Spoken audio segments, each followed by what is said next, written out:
नवरात्रि की शुरुआत होते ही घर में माँ दुर्गा का आगमन होता है। आप सभी ने हमसे कमेंट्स में कई सवाल पूछे हैं, जैसे कि नवरात्रि की पूजा कैसे करी जाती है, कलश क्यों स्थापित होता है, या फिर अखंड ज्योत का क्या महत्व है, और क्या ये व्रत केवल महिलाएं कर सकती हैं या पुरुष भी।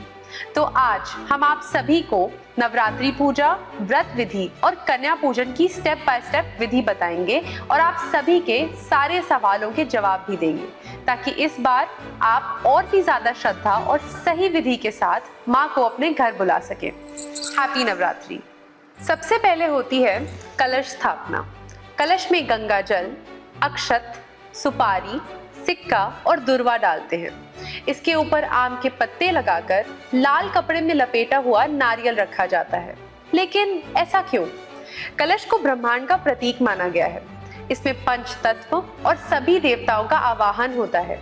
नारियल को माँ दुर्गा की शक्ति का स्वरूप माना गया है और आम के पत्ते पंचभूतों का प्रतिनिधित्व करते हैं।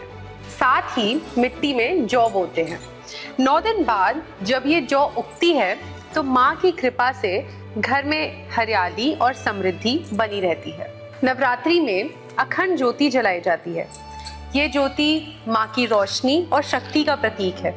9 दिन तक लगातार जलती है तो ये रोशनी घर में सकारात्मक ऊर्जा लेकर आती है। ध्यान रहे, दिए को ऐसी जगह रखें जहाँ हवा ना लगे और रात भर घी और तेल डालते रहे। रोज सुबह शाम माँ को स्नान, वस्त्र, फूल, धूप, दिए और प्रसाद अर्पित करते हैं। ये सब कुछ माँ को सेवा और आदर के रूप में दिया जाता है।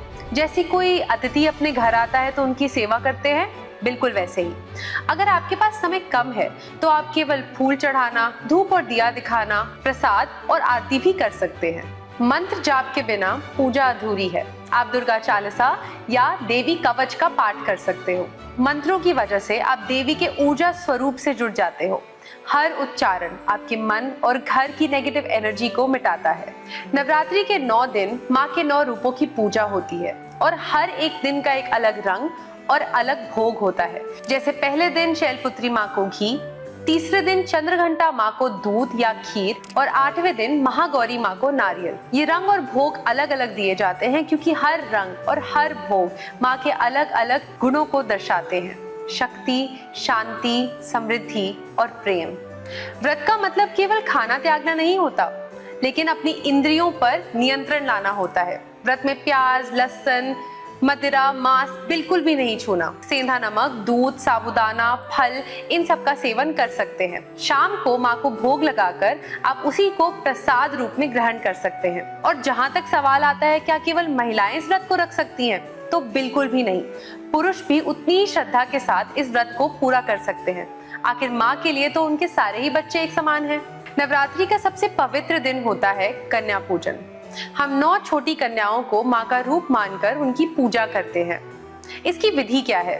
उनके पैर धोए जाते हैं, उनको तिलक लगाकर मौली बांधते हैं, उनको प्रसाद में पूरी, चना और हलवा खिलाया जाता है और एक छोटा सा गिफ्ट, चुनरी और दक्षिणा दी जाती है। माँ दुर्गा भी कुमारी रूप में ही प्रकट होती है, इसलिए हम इन छोटी कन्याओं को माँ का रूप मानकर इनकी पूजा करते हैं। कन्या पूजन से व्रत पूर्ण होता है और माँ खुश होती है। अगर किसी भी वजह से आप कन्या पूजन अपने घर में नहीं कर पाते हैं तो सनातन जर्नी आपकी इसमें सहायता कर सकता है। आप sanatan.com पर जा सकते हैं और हमारी इन सेवाओं का लाभ उठा सकते हैं। सारी डिटेल्स आपको डिस्क्रिप्शन में मिल जाएंगी। अंतिम दिन दशमी को होता है माँ का विसर्जन। कलश के पानी को पेड़ या किसी पवित्र स्थल में छिड़का जाता है और जौ को पानी में विसर्जित किया जाता है। ये माँ को विदाई देना है, लेकिन साथ ही माँ का आशीर्वाद घर में बनाए रखने का भी एक संकेत है। तो ये थी नवरात्रि पूजा, कन्या पूजन और व्रत की सारी विधि। आशा करते हैं कि हम आपके सारे सवालों का जवाब दे पाए हैं। लेकिन अगर फिर भी आपके कुछ ऐसे सवाल हैं जिनको हम एड्रेस नहीं कर पाए हैं तो प्लीज उन्हें कमेंट्स में डालना मत भूलिएगा। हम जल्द से जल्द आपके लिए उनके जवाब लेकर आएंगे। अगर आपने पहले कभी ये व्रत नहीं रखा है तो इस साल जरूर इस व्रत को रखें और देखें कि आपके जीवन में माँ की कृपा किस तरीके से आ सकती है। हैप्पी नवरात्रि। मैं हूँ वर्षिका ज्योति श्रीवास्तव और आप देख रहे हैं सनातन जर्नी। भक्ति भी, तर्क भी।